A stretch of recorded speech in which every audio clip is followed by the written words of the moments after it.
friends, my name is Ritika. I am an artist and a content writer.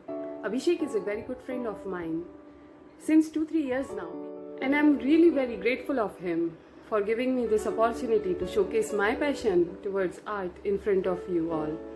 And here I am presenting you this mini canvas painting using acrylic color. Let's get started.